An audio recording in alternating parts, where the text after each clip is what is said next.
Olá, 12h08, começa agora o Jornal Câmara Notícia, edição desta segunda-feira, 15 de maio de 2023. E você pode participar com a gente enviando a sua sugestão aqui para o WhatsApp da TV Câmara Campinas. Anota aí, ó, o número é 978293776, ou você pode também direcionar o seu celular aí para o nosso QR Code que aparece aqui no cantinho e aí entrar em contato com a gente. Vamos conferir agora quais são os destaques desta edição. Unicamp mantém programa de bolsas de estudos para ciências, tecnologia, engenharia e matemática voltado para mulheres nas ciências exatas e tecnológicas. Prefeitura anuncia a operacionalização do banco de ração que vai beneficiar ONGs e protetores que atuam na causa animal. Frente Parlamentar da Legislação Urbana se reúne na Câmara. No esporte, como foi o desempenho dos times campineiros que se preparam para o derby no próximo fim de semana. Hoje é dia do De Olho na Educação, que traz uma cartilha antirracismo. E a assistência social faz busca ativa por famílias em vulnerabilidade, aptas a receberem o Renda Campinas.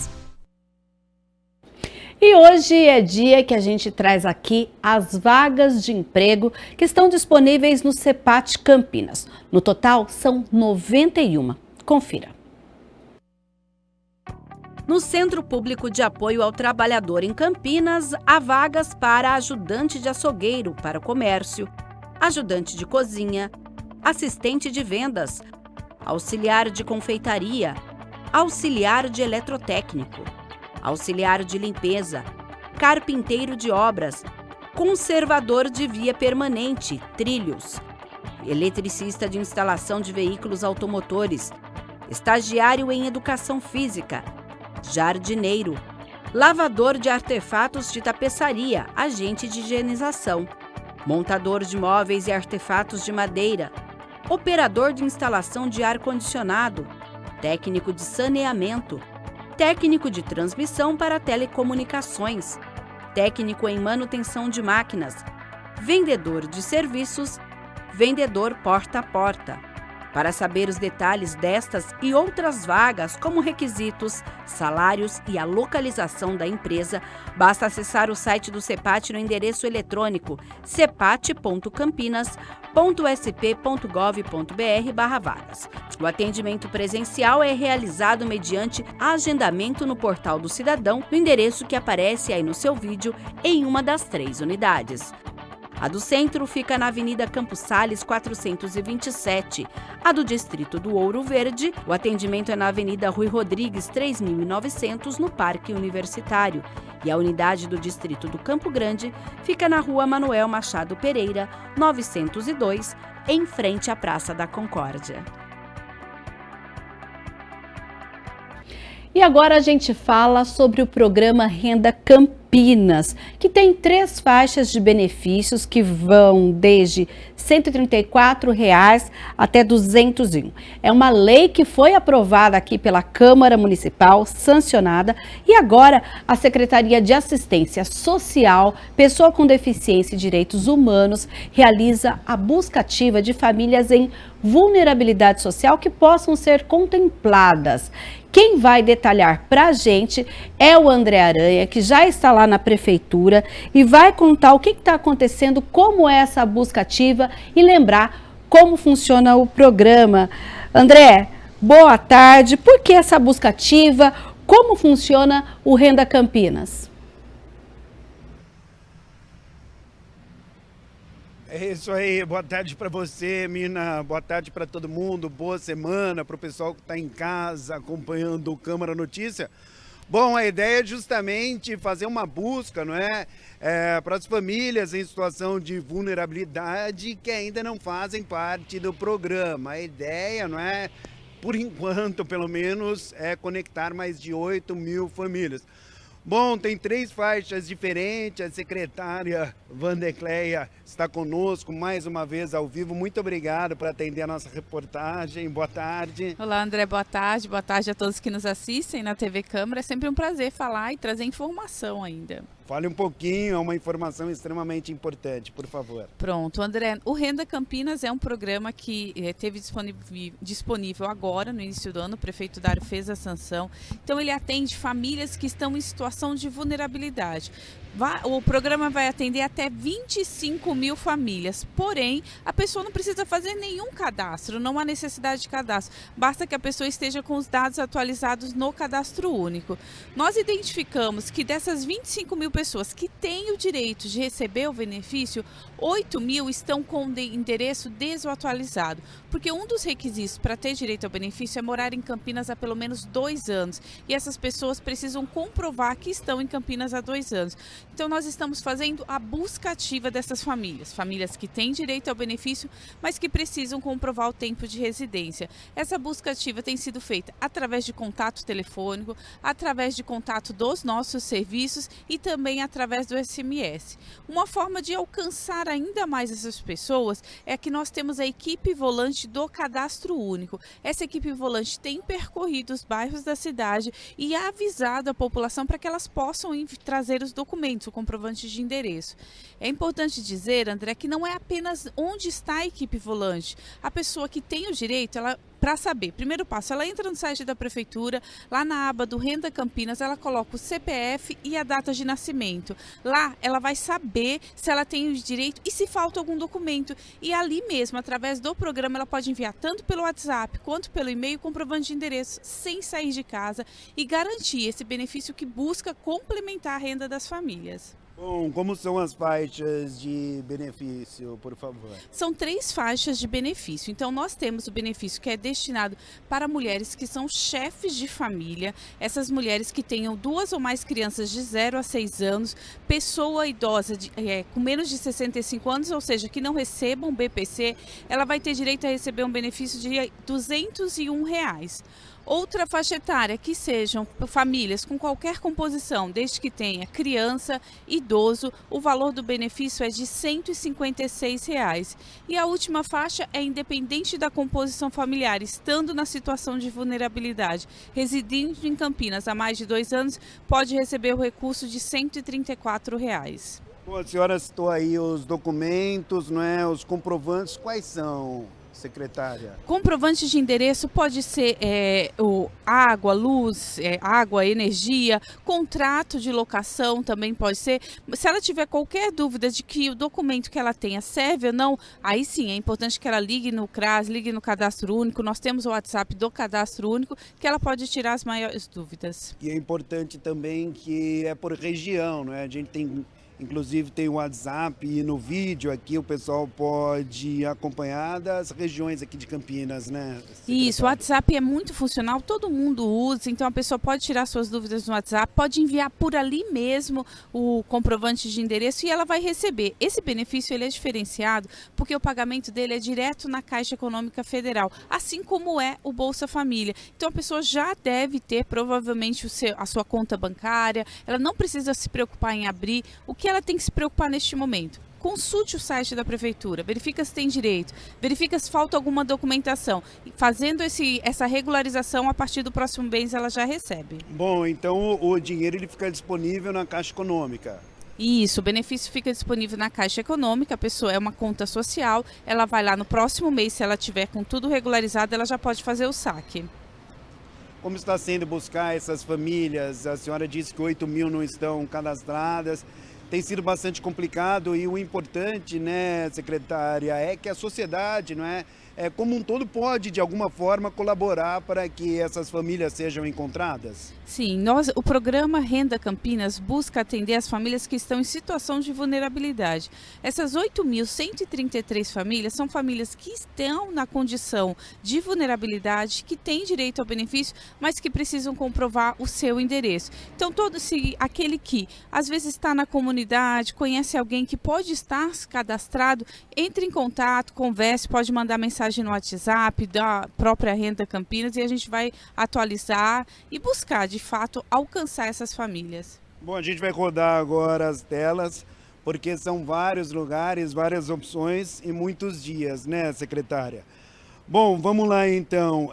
No dia 15, portanto, hoje, né? Isso, hoje mesmo. É isso aí, na Rua General Câmara 177, aqui no centro da cidade. Uhum.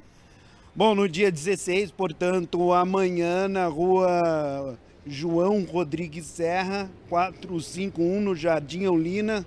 É isso, né? É ali no Jardim Eulina, a gente vai fazer o atendimento de todos que estão naquela região. Não precisa ser só quem está no bairro. Quem for da região e puder ir até o local. Isso é importante. Então, quem for da região Isso. também pode. Bom, vamos lá. No dia 17, Rua General Câmara, volta aqui para o centro também, né, secretária? Mais uma opção aí. Mais uma opção. No dia 18, Rua do Ciclismo, sem número. Não é? Avenida Francisco Cândido Xavier também, no Village, mais uma boa opção para o pessoal, O né? Village é um local bem afastado, então para que a população não tenha que se deslocar, nós vamos até eles. No dia 19, na Rua Valdir dos Santos Oliveira, não é? No Parque Shalom. E no Instituto Padre Haroldo também, secretária? Sim, o Padre Haroldo ele fica muito bem localizado e tem toda uma estrutura para que a gente possa fazer o atendimento da população. E olha só, pessoal, dia 22 na Estação Cultura, que é um local que todo mundo conhece. É a oportunidade daqueles que vêm até o centro também serem atendidos, se tem a dificuldade de ir no bairro. No dia 23, na Rua Iara Lauverberg, né? Na Sei Amélia Pires Palermo, são várias opções mesmo, né, secretária? Isso. Bom, no dia 24, no Campo Grande, na Rua Manuel Machado Pereira, 902, na Praça Concórdia, que também é um local conhece. daquela região que o pessoal conhece. Para finalizar, tem bastante coisa. Dia 25, não é? A Obra Social São João, na Rua General Câmara, volta para o centro também, não é? Oferecendo aí. 177, também na Associação de Moradores do Bairro São Martim, na Rua Paulo de Souza Marques, e no dia 26 aqui na Prefeitura, para finalizar. Isso, aí a gente vai ter a opção, veja que a gente procurou percorrer todos os bairros de Campinas, todas as regiões pelo menos, e nos bairros mais distantes. Então, mas aquela pessoa, não posso ir naquele dia, por exemplo, você citou ali na associação lá do bairro São Marcos, não posso ir na região norte, não posso vir no centro. Você pode enviar os documentos pelo WhatsApp, pode enviar pelo e-mail, não precisa ser presencial. Bom, vamos colocar de novo no vídeo aqui no Câmara Notícia, né, Mirna? São vários números de telefone, não é? WhatsApp, várias regiões aqui de Campinas. Para finalizar, enquanto o pessoal está anotando ali o telefone, né, secretária? Fala pra gente, por favor, faça um resumão, então, não é? Essa busca super importante dessas famílias que estão em situação de vulnerabilidade, mas que ainda não fazem parte do programa. Sim, que essas famílias possam ficar atentos. O primeiro passo é consultar o site da Prefeitura e ver se você está inscrita no programa. Se você estiver inscrito lá no site, você coloca o seu CPF, coloca a data de nascimento e lá vai dizer se falta algum documento. E pronto, é só enviar o documento ou trazer até nós nos CRAS ou no Cadastro Único e atualizar os seus dados no próprio Cadastro Único. E aí você, no próximo mês, já terá direito a receber. É um importante benefício. O prefeito Dário, quando fez a sanção do Renda Campinas, foi com esse olhar de trazer mais garantias para as famílias em situação de vulnerabilidade e que elas possam, então, comprovar os seus rendimentos, complementar os seus rendimentos. Confirmando, então, para a gente encerrar, as 3 faixas, para o pessoal anotar certinho.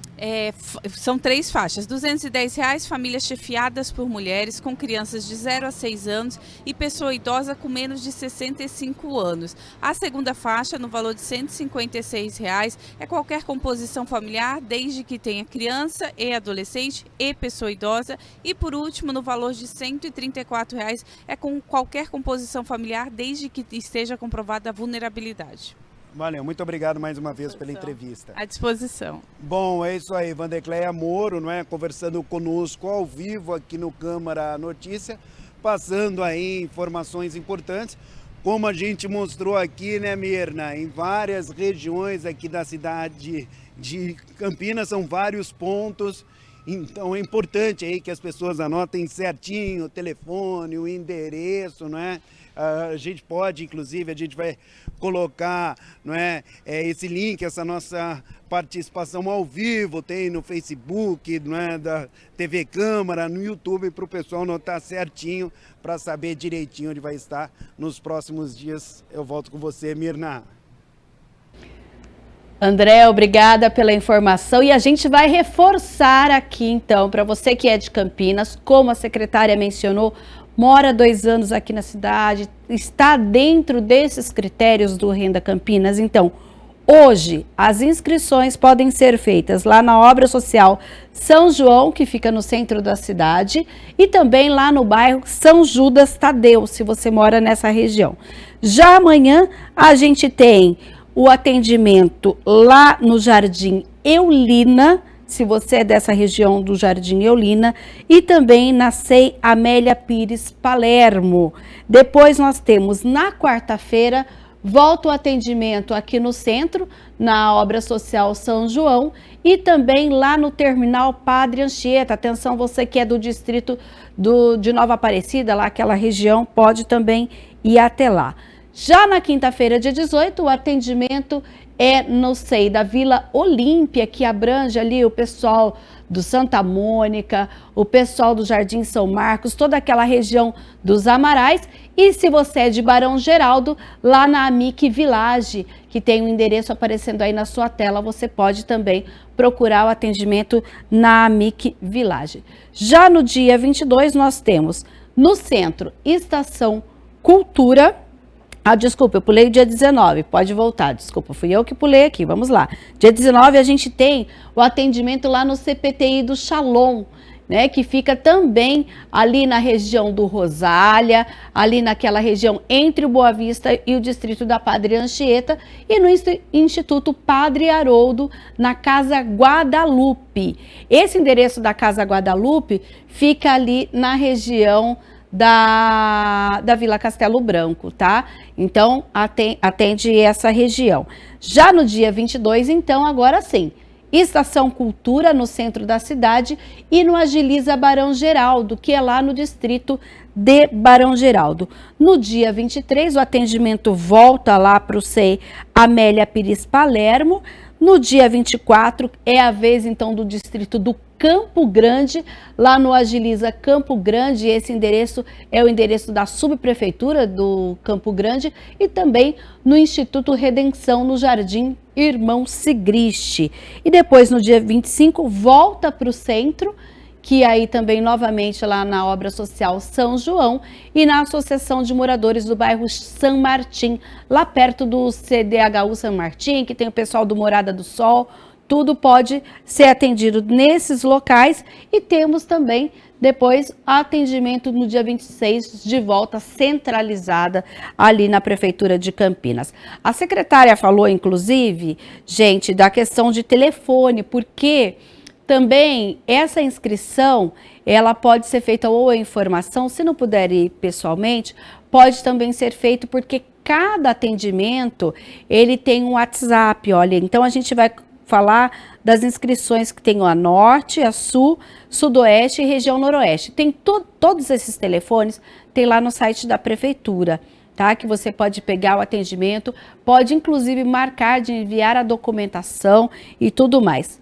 Tem alguma dúvida? Eu vou passar o e-mail aqui, olha, é benefícios.sociais@campinas.sp.gov.br. Eu vou repetir, benefícios.sociais@campinas.sp.gov.br. E a gente ainda continua dando um serviço aqui, agora falando sobre saúde, porque a partir desta segunda-feira, ou seja, começou hoje, a Secretaria de Saúde abriu a vacinação contra a gripe para toda a população a partir de 6 meses de idade. As vacinas estão disponíveis em todos os centros de saúde até o dia 31 de maio, final da campanha. Para receber a dose, é preciso apresentar documento com foto e a carteira de vacinação se tiver, mas se não tiver, pode ir só com documento, tá bom? Neste ano, o imunizante protege contra as gripes H1N1 e H3N2, além da B Vitória. E de 10 de abril, que foi o início da campanha, até o dia 11 de maio, já foram aplicadas 141.167 doses da vacina contra a gripe em Campinas. Os públicos que mais preocupam são as crianças entre 6 meses e 5 anos e que até esse último fechamento só tinha 14% de cobertura e as gestantes com 20%. A meta é 90%. O grupo que mais procurou pela vacina é o de idosos, com uma cobertura, de 53%.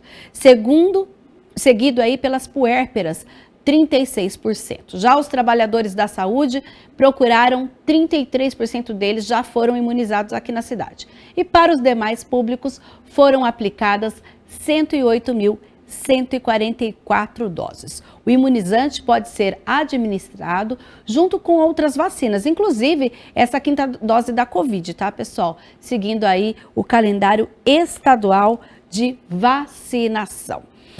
E olha só, a Unicamp lançou no começo deste mês o programa de bolsas de estudos para ciências, tecnologia, engenharia e matemática, voltado para mulheres nas ciências exatas e tecnológicas. A iniciativa vai pagar por 1 ano o valor de R$ 700 mensais a 30 alunas selecionadas. Ampliar o acesso de mulheres às carreiras científicas. Esse é o principal objetivo do programa lançado pela Universidade Estadual de Campinas. Nessa primeira etapa de implementação, 30 estudantes foram escolhidas por meio de uma avaliação socioeconômica, feita pelo Serviço de Apoio ao Estudante. O programa vai pagar bolsas de permanência estudantil no valor de R$ 700 por 1 ano. Os recursos são de uma doação realizada pela empresa Qualcomm ao Fundo Patrimonial Lumina, no valor total de $750 mil, o que corresponde a aproximadamente 3,8 milhões de reais. A iniciativa contribui com o desejo de grandes corporações em promover a equidade de gênero em suas equipes, além de ser uma forma de também promover o desenvolvimento do país. E essa doação se torna ainda mais especial, já que o atual CEO da empresa multinacional também foi aluno da Faculdade de Engenharia Elétrica e de Computação da Unicamp. As alunas participaram da cerimônia de lançamento do programa na sala do Conselho Universitário, no começo do mês. A Ingrid é uma dessas estudantes. Ela está cursando o 1º ano de Estatística. Eu fiquei muito feliz porque quando a gente foi na cerimônia receber, eu vi várias meninas fortes e é muito legal ver que elas estão passando pela mesma experiência que eu por cursar exatas e estar num ambiente majoritariamente masculino e a gente dar força uma para outra é muito importante. Eu sempre gostei de matemática e eu queria uma área que eu pudesse ter uma perspectiva bem grande no futuro, uma área que talvez eu não tenha que escolher exatamente agora o que eu quero cursar. A estatística é desse jeito, ela abrange várias áreas. E a notícia foi recebida com entusiasmo. E eu fiquei muito feliz porque é em parceria com uma empresa gigante que é a Qualcomm, então na hora que eu vi e eu fui buscar mais a fundo, saber o que era, eu fiquei super feliz por essa oportunidade. A coordenadora do Serviço de Apoio ao Estudante destacou o programa como mais uma das políticas adotadas pela universidade a fim de abrandar as desigualdades sociais. O objetivo deste programa, dessa bolsa em específico, é apoiar as meninas de cursos de exatas tecnológicas que passaram pelo processo seletivo e que precisam de uma bolsa de permanência. No entanto, elas vão ter um desempenho acadêmico destacado nos seus respectivos cursos. Ela engloba todos os cursos de exatas tecnológicas, justamente pensando em diminuir essa disparidade tão grande que ainda existe na participação feminina nessas áreas, porque são cursos onde existe maioria de meninos, maioria de homens, assim, que acaba refletindo no mercado de trabalho nessas áreas exatas e tecnológicas. Mariana lembrou que, embora tenham muitos avanços na participação feminina na graduação e pós-graduação, as barreiras ainda existem em estágios mais avançados da carreira científica. Historicamente, assim, a participação das mulheres nas ciências e nas áreas de exatas, ela é muito diferente da participação do homem. né, por diversos motivos. Até pouco tempo atrás, as meninas nem recebiam uma educação formal. Então, ainda são necessárias essas políticas de afirmação para que essa diferença diminua um pouco. Então, uma iniciativa dessa empresa privada junto com a Unicamp para realmente tentar diminuir um pouco a diferença que a gente vê ainda nos cursos. Vamos melhorar a base, vamos tentar capacitar todas as mulheres e depois a gente tenta trazer a igualdade, né? Trazer a oportunidade para elas de estarem no mercado de trabalho e ter a mesma oportunidade que todos os homens tiveram e a gente quer ter também. Para o próximo ano, as meninas que tiverem interesse poderão se inscrever no processo. Este ano, que é o primeiro ano da aplicação dessa bolsa, foi uma busca ativa. Nós buscamos meninas que tivessem passado pelo processo seletivo para a bolsa de permanência e que tinham esse desempenho destacado nos seus cursos. Então, nós perguntamos para elas se elas queriam essa bolsa, se elas aceitavam essa bolsa. Para o próximo ano, a gente vai abrir para que seja um processo seletivo e as meninas vão poder se inscrever nessa bolsa e passar por esse processo para recebê-la. A Unicamp tem o Serviço de Apoio ao Estudante, né, que toma conta de todas essas bolsas de permanência e lá, com certeza, ela vai encontrar todas as informações que ela precisa. E o Fundo Patrimonial Lumina, criado em 2019, que tem o objetivo de atrair recursos perenes para a universidade e financiar projetos e iniciativas de ensino, pesquisa, extensão e inovação, tem as informações sobre tudo isso lá no site do Serviço de Apoio ao Estudante da Unicamp, no endereço www.sai.unicamp.br. E nesta terça-feira, a Sanasa fará o serviço de substituição de registro no Parque Itália. Para isso, será necessário interromper o fornecimento de água das 8 da manhã às 5 da tarde, lá na Vila Industrial. Hora de falar um pouquinho sobre campanha do agasalho. Esfriou, né? Todo mundo tá com esse friozinho, mas a gente tem já um outro balanço da prefeitura. Olha só, a campanha alcançou na última sexta-feira a marca de 850 quilos de doações. O slogan deste ano é "Quanto mais amor, mais calor". A Prefeitura de Campinas ressalta a importância da doação de roupas masculinas e cobertores e lembra de que todas as peças doadas devem estar em bom estado de conservação. O objetivo é distribuir roupas de inverno e cobertores à população em situação de vulnerabilidade social. As doações serão destinadas aos serviços que atendem a população em situação de rua, aos centros de referência da assistência social, que são os CRAS, localizados nos bairros descentralizados aqui de Campinas, aos abrigos municipais e às entidades parceiras da prefeitura aqui da nossa cidade.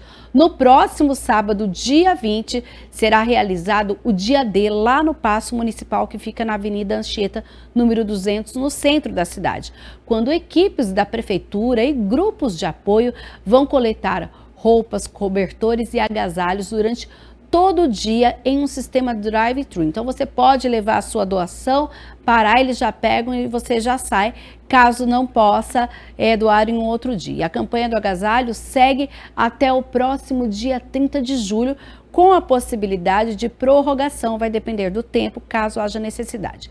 Instituições interessadas em receber pontos de coleta podem entrar em contato pelos telefones, anote aí, 2116-0165 ou 2116-0281. São mais de 100 pontos de coleta, inclusive a Câmara Municipal de Campinas é um desses pontos. Para doar e deixar a sua doação aqui no Legislativo, você pode vir aí na Avenida da Saudade, 1004, fica bem perto aqui do cemitério, do supermercado, tem um ponto de ônibus aqui na frente, é só você deixar aqui a sua doação, claro, que esse slogan, quanto mais amor, mais calor. Hora de falar das notícias do Legislativo, porque a Prefeitura anunciou a operacionalização do Banco de Ração em Campinas, criada a partir da implantação da lei de autoria do vereador Paulo Haddad e que vai beneficiar os animais de famílias carentes, protetores independentes e as ONGs aqui da nossa cidade. A cerimônia que deu início à operacionalização do Banco de Ração e Utensílios para Animais do município de Campinas reuniu autoridades, voluntários, protetores independentes e representantes de ONGs. O autor da lei, vereador Paulo Haddad, esteve presente no evento, juntamente com os vereadores Carlinhos Camelô e Zé Carlos. É um projeto extremamente importante que vem, de alguma forma, contemplar, né, os protetores independentes, as famílias em situação de vulnerabilidade, as ONGs, né, que se dedicam à causa animal. Nós temos aí um déficit, né, e um compromisso com a população, principalmente depois dessa pandemia que nós passamos. Muitas famílias em dificuldade, né, financeira, dificuldade até para colocar o alimento na mesa, que dirá para sustentar os seus pets, os seus animaizinhos. E esse projeto ele visa justamente isso, trazer um aporte, né, de alimento, né, um banco de ração e também de utensílios. Então, a pessoa que precisa ali de uma casinha, de uma coleira, de um brinquedo para o seu animal, vai poder recorrer a esse banco de ração e utensílios para tê-lo. Então, é um projeto construído a várias mãos, né, Câmara Municipal, e aí teve todo o entendimento da Prefeitura Municipal com a sua secretaria, Secretaria do Verde, alguma coisa relacionada à Secretaria de Justiça. Também contamos com a parceria do deputado Dirceu Dalben, num aporte de R$200 mil em emenda parlamentar, e a minha emenda impositiva também, que eu dediquei parte do meu recurso de R$400 mil para que a gente tivesse aí um pontapé inicial nesse banco de ração, que vai ser tão importante para a população de Campinas, para os protetores independentes, como eu já disse, para as ONGs e também para as pessoas, para as famílias em situação de vulnerabilidade. Para participar, os interessados podem enviar um e-mail para cmpda.secretaria.campinas@gmail.com. E a partir do dia 16, na terça-feira, esse sistema estará cadastrando, processando essas informações. A Secretaria do Verde vai ajudar o Conselho nessa tabulação dessas informações. O Conselho decide de acordo com os critérios, o direcionamento de acordo com o volume de ração que vai chegando. Vai se exigir para se cadastrar que estejam no cadastro social da prefeitura, que sejam as pessoas mais vulneráveis, né? E também que o animal esteja microchipado. Quem não tiver com seu animal microchipado vai precisar ir lá para o DPBE, departamento vacinar, microchipar, para ele poder ser elegível no sistema. A expectativa referente às doações é positiva, afirmou o prefeito. Olha, é um programa novo, mas a gente espera que a solidariedade da população de Campinas, que é muito presente na doação de alimentos, em todas as campanhas que a Prefeitura faz de doação de alimentos, doação de agasalhos, a gente espera que essa solidariedade também apareça e também se materialize no banco de ração. Então a perspectiva da Prefeitura é muito boa, é uma política pública que tem a participação do Conselho Municipal de Proteção e Bem-Estar Animal, é uma participação importante da sociedade para que esse programa possa evoluir bem. Para a protetora Maria Aparecida, o banco de ração e utensílios para animais chegou em boa hora. É maravilhoso, né? Maravilhoso, chegou em boa hora e Deus abençoe que vamos, né? Que permaneça, que cresça cada vez mais, né? São muitos animais na rua com fome, né? Muitos. Eu fiquei pensando, eu lembrei muito de uma frase do Gandhi, eu não consigo lembrar completo, sabe, o contexto, mas ele fala que a gente conhece a evolução de um país, de como se trata os seus animais. Então isso daí é uma acelerada grande, assim, né? Já pisou no acelerador, vamos que vamos. E a gente vai divulgar aqui os locais e como participar desse banco de ração e como vai ser toda essa operação aqui na cidade. A gente vai acompanhar e mostrar aqui no Câmara Notícia. E a Frente Parlamentar da Legislação Urbana da Câmara de Campinas se reuniu na tarde de sexta-feira para discutir a instalação de uma nova unidade do Instituto Federal de Educação, Ciência e Tecnologia de São Paulo, no centro da cidade. A reunião foi presidida pelo vereador Paulo Gaspar e contou com a participação de diretores e professores do Instituto. Com o objetivo de discutir a instalação de uma nova unidade do Instituto Federal de Educação, Ciência e Tecnologia de São Paulo, no centro de Campinas, o vereador Paulo Gaspar presidiu mais uma reunião da Frente Parlamentar de Legislação Urbana na última sexta-feira. Participaram do encontro no plenário da Câmara Municipal o diretor-geral do Instituto do Campus Campinas, Eberval Oliveira Castro, o diretor adjunto de ensino, Felipe Pires, e o professor Cláudio Romanelli. Como arquiteto urbanista, o vereador acredita que a implantação de uma nova unidade de ensino deve ser uma peça importante no processo de revitalização do centro da cidade. Além disso, a iniciativa também é positiva porque amplia a oferta de vagas para alunos de várias regiões de Campinas. E, aliás, duas coisas, né? Tanto uma nova unidade do Instituto Federal de São Paulo em Campinas, que vai ser ótimo para a cidade e necessário por causa da demanda que existe, mas principalmente se a gente conseguir fazer com que esse instituto venha para a área central, que é uma das nossas grandes lutas aqui na requalificação do centro urbano aqui do centro de Campinas, né, que está totalmente degradado e abandonado pela administração pública. O Instituto é organizado em diversos campi e possui mais de 40 mil alunos matriculados hoje nas 41 unidades distribuídas pelo Estado de São Paulo. Vinculado ao Ministério da Educação, o Instituto Centenário é reconhecido por sua excelência no ensino público e a atuação prioritária na oferta de educação tecnológica, segundo informou o diretor-geral da unidade. Entre os cursos ofertados estão nível técnico, nas modalidades concomitante e subsequente ao ensino médio, cursos integrados ao ensino médio, cursos superiores, pós-graduação e formação inicial e continuada. Para o diretor-geral, é preciso haver um investimento forte em educação para o desenvolvimento do país. Importante destacar que nenhuma nação chegou ao nível de desenvolvimento elevado sem investimento em educação. Isso é muito importante destacar. Então, se a gente quer desenvolver a sociedade brasileira, desenvolver o Brasil, precisamos de investimento forte em educação. E os institutos federais, como você bem mencionou, né, é uma política pública na área de educação que ela é reconhecida como uma política pública de qualidade. A gente tem que pensar a expansão do Instituto na cidade de Campinas. Tá? É importante que haja unidades para o atendimento. E uma unidade, como o senhor bem colocou, no centro, ela democratiza bastante o acesso.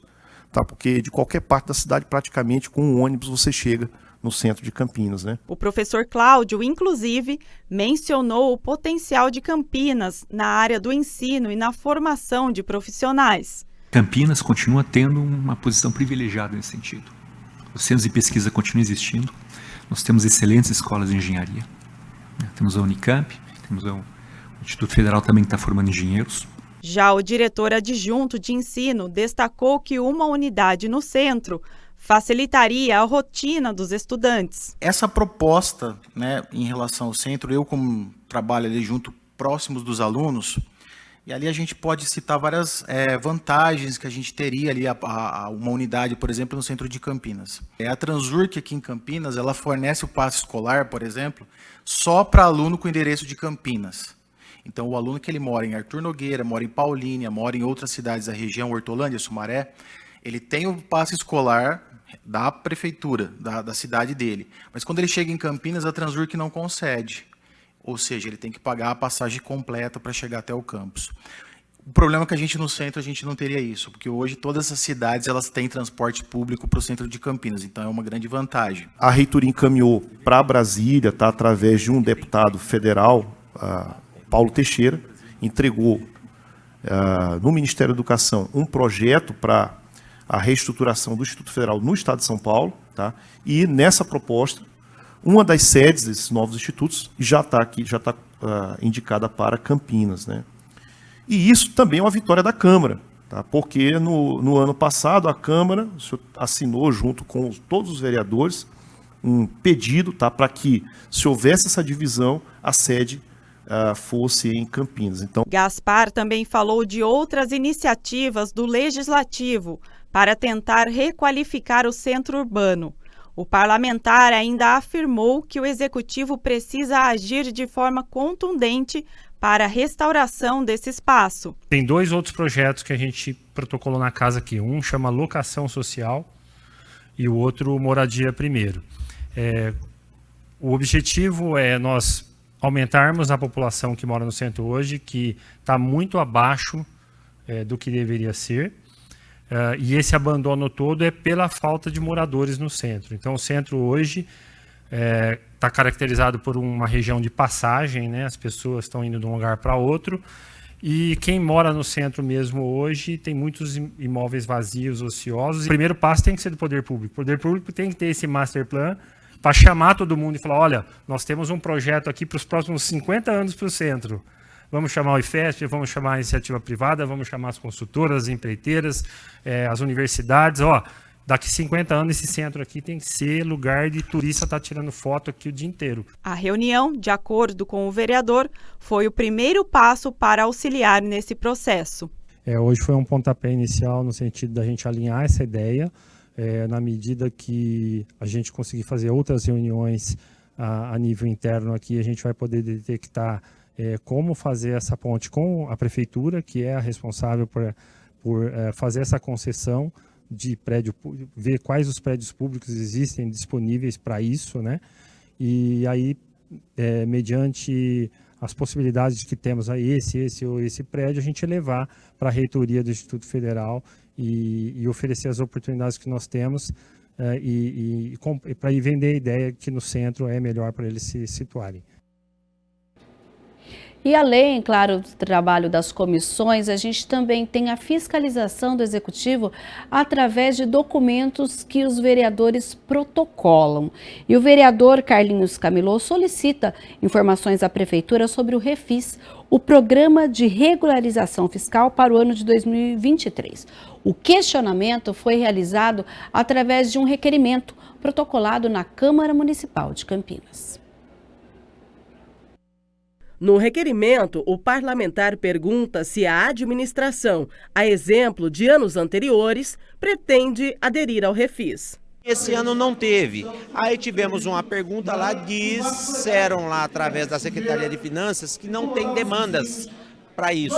Então eu fiz um requerimento para saber realmente se existem essas demandas ou se as pessoas estão em dia com essas questões dos créditos deles. O Refis oferece condições especiais para que os cidadãos possam pagar à vista ou parcelado créditos tributários ou não tributários, vencidos e não pagos, inscritos ou não na dívida ativa do município para a administração municipal. No documento, o vereador também questiona sobre o número de inadimplentes, bem como o valor arrecadado pelo município em programas anteriores. Esse requerimento é mais para a gente saber a informação, se caso tiver muitas pessoas devendo lá ainda, a gente vai pedir para que o prefeito coloque o Refis desse ano. Conforme Carlinhos Camelo, contribuintes aguardam o Refis 2023. Tem pessoas que têm as dívidas e não foram negociar esperando que o Refis chegue para eles fazerem. Então, tem ligado até o meu gabinete, tem me perguntado, eu falei, vou fazer um requerimento de informação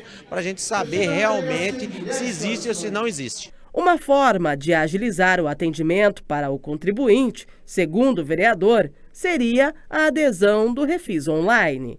Hoje nós sabemos que a maioria das questões hoje são digitais, né? Então a gente pede para fazer essa transformação para que as pessoas entrem ali ela mesma no sistema e olha a dívida dela, sabe tudo ali, em vez dela ter que ir até a prefeitura. E hoje acontece na Câmara a 28ª reunião ordinária. Nós temos 8 projetos na pauta e entre eles está em análise inicial de autoria do vereador Rodrigo da Farmadic, do União, que acrescenta artigo a uma lei de 2003 que trata das concessões de alvarás para edificações no município de Campinas, excluindo a exigência de alvará para pessoas físicas ou jurídicas que desenvolvem atividades econômicas de baixo risco. Existe uma lei federal de 2018 2019, conhecida como Lei da Liberdade Econômica, que garante o livre exercício de atividade econômica de baixo risco, independente de qualquer ato público de liberação, incluindo, neste contexto aí, o alvará de uso. Porém, a nossa lei municipal que está em vigor continua exigindo esse alvará para o exercício de qualquer atividade, confrontando com a norma federal. Assim, a proposta adequa a lei municipal, até porque, apesar do que diz a norma, em Campinas, a fiscalização continua exigindo o alvará das atividades de baixo risco.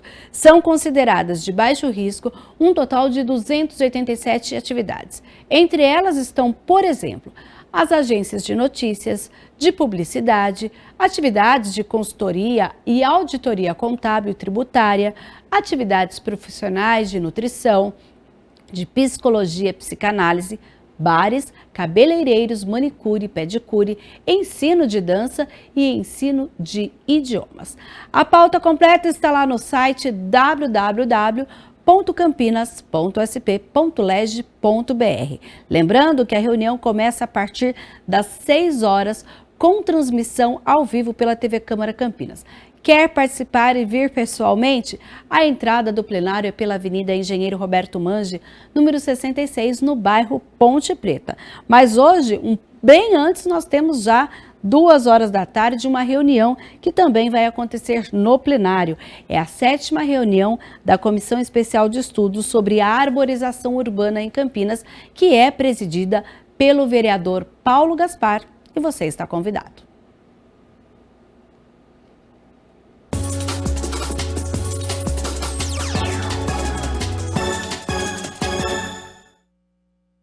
Bom, hora de falar de esporte, porque o Guarani reencontrou o caminho das vitórias, olha, sábado no Brinco de Ouro, com apoio de mais de 5.000 bugrinos. Ele venceu o Sampaio Corrêa e está de volta ao G4. O Guarani começa o jogo a 200 por hora, amigo. Não demora nadinha, apenas 3 minutos. Bruninho aproveita o vacilo da zaga do Sampaio e, com frieza daquelas, coloca o Bugre na frente, 1-0. O Guarani marca o segundo gol depois de 5 minutos. Que isso, hein? O cruzamento de escanteio é de Regis. Derek recebe passe de Lucão após bate-rebate dentro da área e mete na rede, 2-0 Guarani. E por muito pouco o Bugre não faz o terceiro. Nesse lance aí, ó, a bola do Bruninho bate na trave. E teve mais uma bola no travessão, dele de novo, do Bruninho. O segundo tempo é mais de boa, poucas emoções, lance perigoso mesmo, só esse aí do Sampaio Corrêa. E ficou nisso, final, Guarani em 4º lugar 2, Sampaio Corrêa 0. Já a Macaca não se deu bem jogando em Londrina. Perdeu por 3-0 do time da casa e entrou na zona de rebaixamento. A Ponte Preta começa tentando abrir o placar nesse lance, mas o primeiro tempo é bem tranquilo, até demais. O Londrina tenta também, mas sem sucesso. Bom, gols mesmo, só no segundo tempo. Primeiro de pênalti, João Paulo bate bem e faz 1-0 Londrina. Matheus Lucas, com categoria, olha só a tranquilidade dele para ampliar para os donos da casa, 2-0. E de novo Matheus Lucas vai para a rede, já nos acréscimos, bate na saída do goleiro. Frio, hein? Final, Londrina 3, Ponte em 17º lugar, 0. Agora a Macaca e o Bugre tem pela frente nada mais, nada menos do que o Derby Campineiro. Mais um capítulo da centenária rivalidade entre Ponte e Guarani, que está marcado para o próximo domingo, às 6 horas da noite, lá no estádio Moisés Lucarelli. Vamos falar um pouquinho sobre educação. Nós estamos no mês da África, em que a gente já trouxe aqui alguns eventos, vão acontecer algumas exposições.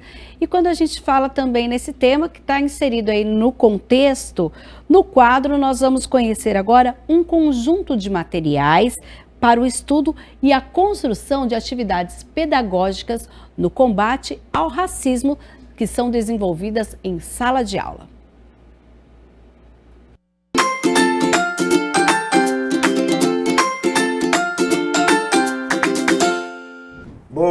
quadro de Olho na Educação e hoje um assunto bastante importante, porque a gente vai falar sobre um conjunto de materiais para estudo e construção de atividades pedagógicas de combate ao racismo nas salas de aula.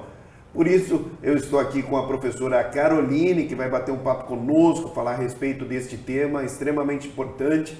Tudo bem, antes de mais nada, muito obrigado por atender a nossa reportagem. Tudo bom, muito obrigada pelo convite. Bom, o pessoal em casa certamente já está curioso, como que é isso e tudo mais, tem vários materiais aqui na mesa, conta pra gente, por favor, professora. Tá certo. Bom, aqui, né, são os materiais de uma das nossas ações de enfrentamento ao racismo, né, de produção de conhecimento em história e cultura africana, afro-brasileira e indígena, né, respondendo aí, né, como instituição de ensino, a nossa lei federal 10.639 e 11.645, que obriga todas as instituições de ensino, desde 2003, né, a ensinar história e cultura africana e afro-brasileira.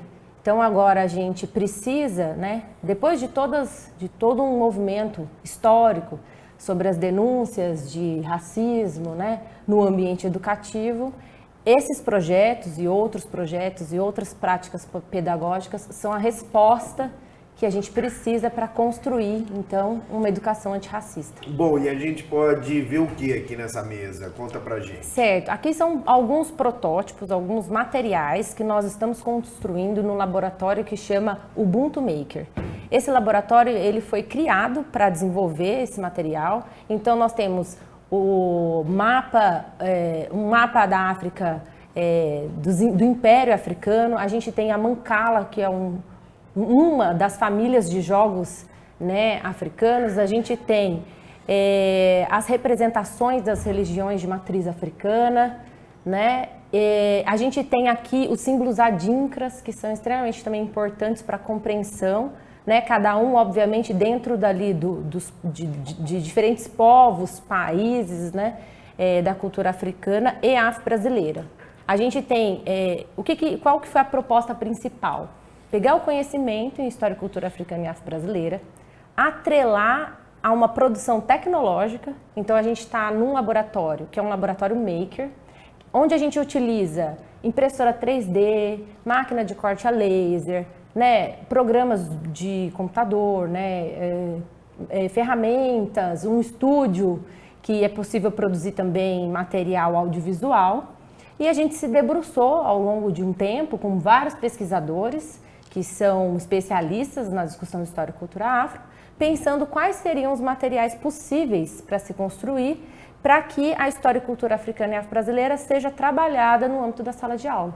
Então essas são só algumas amostras, né, de quebra-cabeça, Jenga, que é um jogo de empilhar, mapa, que são construídos com tecnologia de um laboratório maker, mas que são voltados ao ensino de história e cultura africana para o combate ao racismo, obviamente, porque a única maneira de se combater o racismo é essa possibilidade de construção de conhecimento, e para que os alunos se ampliem em todas as áreas, seja na tecnologia, na geografia, né, no estudo da botânica ali, também tem uma parte de ervas e tudo mais, da literatura, né, que os alunos possam se desenvolver e cada vez conhecer mais a sua ancestralidade, né, os estudantes negros e negras conhecerem a sua ancestralidade e os estudantes brancos aprenderem também o respeito a essa história, né, que é negligenciada no âmbito da educação. Bom, escolas municipais, estaduais e também particulares, todas vão receber esses materiais.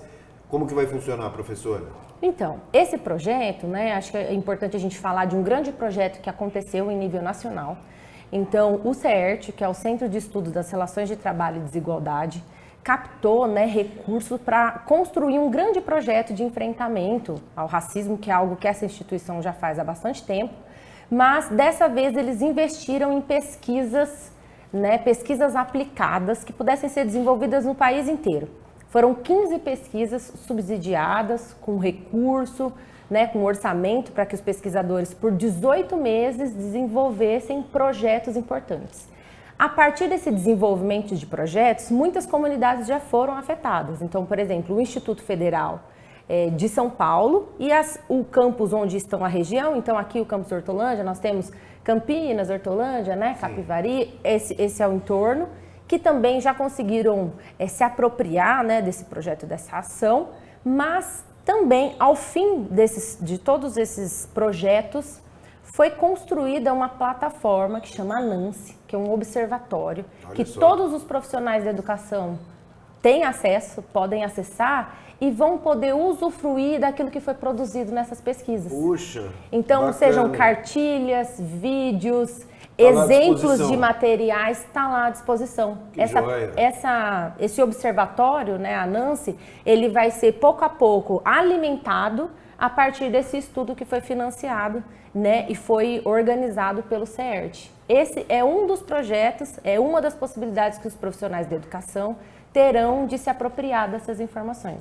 Bom, e cada escola daí vai determinar como vai utilizar os materiais, como que isso vai fazer parte também, não é, das atividades que serão desenvolvidas, ou vai ser mais ou menos um padrão? Não, eu acho que todas as escolas, assim, as redes de ensino, inclusive, elas podem determinar e se organizar, né, a partir do modo como funciona o sistema de ensino para o ensino de história e cultura africana e afro-brasileira. A gente parte de um princípio que ele é obrigatório, e cada rede se organiza, adquire materiais, faz as formações, o que é totalmente necessário para que esse trabalho aconteça. O ANANSE é uma plataforma que veio somar, né, para que essas escolas tenham mais elementos, mais repertório para desenvolver esses trabalhos. Então, né, a gente sugere, inclusive, que os gestores, né, de ensino também possam trazer aí as coordenações pedagógicas, orientações pedagógicas, a gestão, a direção, possam trazer para o ambiente educativo o uso dessa plataforma, mas, com certeza, as redes de ensino já têm outras formas de desenvolver. Então, seja Campinas, Hortolândia e outras redes, já tem as formações, já tem os materiais, né? O Observatório ANANSE, ele vai vir como uma soma, né, ao desenvolvimento também dessas ações. Boa. Qual o papel, professora Caroline Jango, das escolas no combate ao racismo? O papel é fundamental, André. O que a gente pode dizer é que, assim, de fato, a escola sozinha, ela não tem condições de enfrentar o racismo, né? Porque o racismo, ele é estrutural e estruturante da nossa sociedade. E a gente sempre costuma dizer que muitas vezes o racismo ele está institucionalizado no âmbito das instituições de ensino, de educação, nas escolas, dos mais diversos níveis. Mas sem a escola, sem a produção e o compartilhamento de conhecimentos em história e cultura africana e afro-brasileira, o racismo não será enfrentado. Então, qual que é o principal objetivo das escolas? É não só compartilhar conhecimentos que promovam a história e cultura africana e afro-brasileira, que promovam a diversidade étnico-racial, que promovam e tirem, né, de um apagamento, né, tragam, evidenciem essa cultura, né, de uma maneira positiva, valorizada. Então, para além desse compartilhamento, a escola também, em todos os seus níveis, pode produzir esses conhecimentos. Boa. A partir de uma perspectiva própria histórica. Então, as escolas recebem crianças das mais diversas regiões, das mais diversas religiões, das mais diversas pertencimentos étnico-raciais, e com essa diversidade é possível construir novos conhecimentos. É a única maneira da gente realmente enfrentar o racismo, promover a história e cultura africana e afro-brasileira e, o mais importante, construir uma representação positiva do segmento negro. É isso que a gente precisa no ambiente educativo e a escola tem essa condição.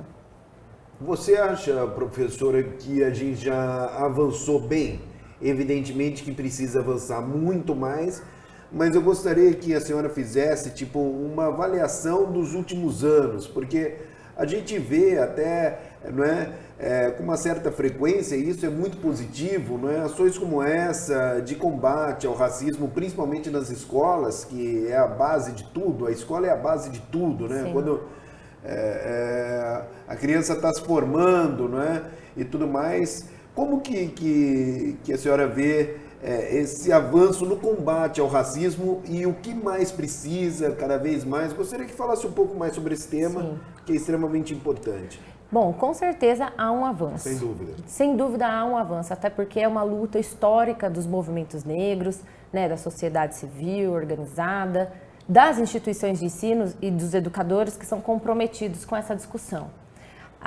O que a gente tem que trazer é que a Lei 10.639, que é de 2003, né, ela consolidou, né, um fato que é a obrigatoriedade. Então, a obrigatoriedade ela está posta. Isso é ponto. Isso já foi um grande avanço, Sem obviamente. dúvida, É um certeza. grande avanço, um avanço histórico que a gente teve na obrigatoriedade. O que a gente precisa agora? A gente precisa ampliar essa ação, a ação pedagógica. A prática pedagógica antirracista, ela tem que ser ampliada dentro das instituições de ensino. Ampliar essa prática é promover formações aos docentes e a todos os profissionais da educação, é promover, trazer para dentro das escolas cada vez mais materiais e referências, ou seja, as bibliotecas elas têm que ser abastecidas com material que traga essa perspectiva, o conhecimento em história e cultura africana e afro-brasileira, os recursos pedagógicos daqueles que já estão prontos ou os que serão produzidos, e nós temos que fiscalizar. Né? Nenhuma lei ela se concretiza na prática se não houver uma fiscalização. Então é preciso dar todo o respaldo formativo, de recurso, de organização do ensino, mas todas as redes elas têm a obrigatoriedade da fiscalização. Essa fiscalização ela pode ocorrer, obviamente, dentro da própria rede de ensino, né, dentro das estruturas, envolvendo as gestões, a avaliação, mas também pode ser feito pela comunidade. Né? A gente tem que destacar que os pais, os responsáveis, as mães e os próprios estudantes devem reivindicar esse ensino, porque é o ensino da nossa história. Os próprios estudantes, isso é extremamente importante, né, professora? Então, eu acho que o avanço também se dá por aí. Precisamos de toda a estrutura, isso demanda orçamento, investimento, em formação e em recursos, mas a gente também precisa que as pessoas reivindiquem, né, que fiscalizem para ter certeza, né, que esse passo de avanço está sendo concretizado. De 2003 para cá, a gente já tem uma longa trajetória, né, existem algumas iniciativas extremamente importantes que fizeram, como é a do CERT, como é de muitas instituições, que nos ajudaram a avançar. Muitas instituições de ensino superior e nível técnico, como é a nossa, por exemplo, tem um núcleo de estudos afro-brasileiros e indígenas que colabora com essa ação. Muitas secretarias têm departamentos e coordenadorias voltadas a essa ação e eu entendo que houve um conjunto de avanços, mas a gente só vai continuar a avançar se a gente tiver essa fiscalização, porque a ação necessária para enfrentar o racismo, ela tem que ser tão intensa, concreta e respaldada quanto é o racismo. Então, hoje, ela ainda não é na mesma dimensão. Professora? Exatamente, para não retroceder. Realmente os avanços estão acontecendo, mas não podemos acomodar. Exatamente. Bom, qual o recado final que a senhora deixa até em cima disso, desse material que nós estamos mostrando aqui no quadro De Olho na Educação, não é? Que certamente vão ajudar bastante os alunos das escolas como um todo, como disse a professora, não é? Desenvolvimento dessas atividades no combate ao racismo, falando um pouco mais sobre a história, enfim, gostaria que a senhora pudesse transmitir o recado final para a galera que está em casa, muita gente acompanhando o nosso quadro De Olho na Educação, tem uma audiência muito grande.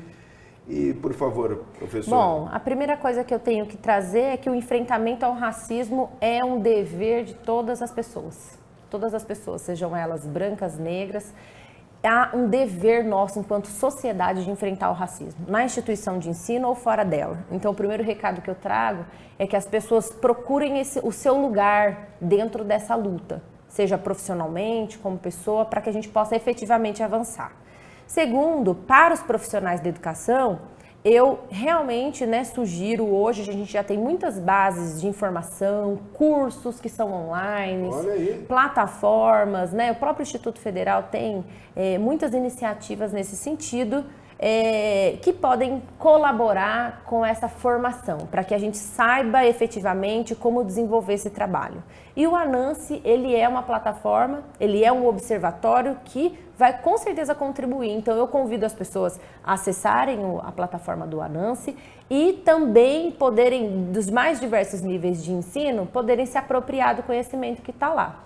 Em relação ao Ubuntu Maker, também deixo uma dica que tem lá nos canais do YouTube, né? Se colocar lá Afroif Ubuntu Maker, vão ter também lá os vídeos desse projeto. Repita, professora. Chama Afroif Ubuntu Maker. Se colocar lá, tem as informações, na plataforma também tem, e vocês podem, né, apreciar os materiais, porque a ideia principal, André, é que a gente produziu esse mapa, a gente produziu esse jogo, mas eles só são ideias iniciais que podem ser produzidas, construídas em termos de organização em qualquer outra escola que tiver interesse. Que legal. Tá? O Ubuntu Maker, que é o laboratório aqui do campus Hortolândia, ele também é disponível para que a sociedade acesse, né, tenha interesse de estudar, aprender. Então, é só buscar essas informações na internet, elas estão todas disponíveis.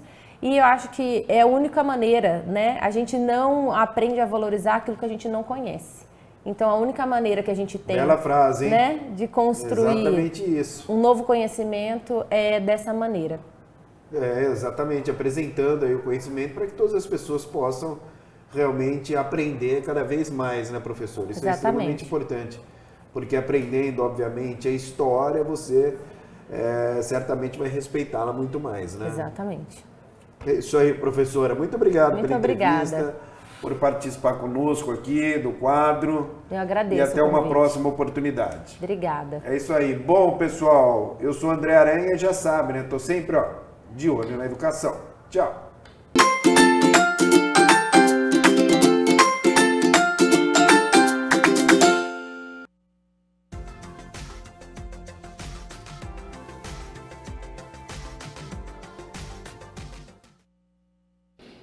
Hora de falar de tempo e vamos ver como fica aqui em Campinas o tempo na nossa região nesta terça-feira. Olha só, de acordo com o CEPAGRE da Unicamp, a passagem de uma frente fria pelo oceano entre amanhã e quarta-feira reforça a entrada de ar frio na nossa região e intensifica a força dos ventos. Com a predominância do sol, as temperaturas ficam entre a mínima de 11 e a máxima de 25 graus. E hoje o Câmara Notícia fica por aqui, a gente agradece a sua participação, a sua companhia. Lembrando que 14h nós temos aí a 7ª reunião da Comissão de Estudos sobre Arborização Urbana em Campinas e logo mais às 6h a gente tem a reunião ordinária. Uma boa tarde.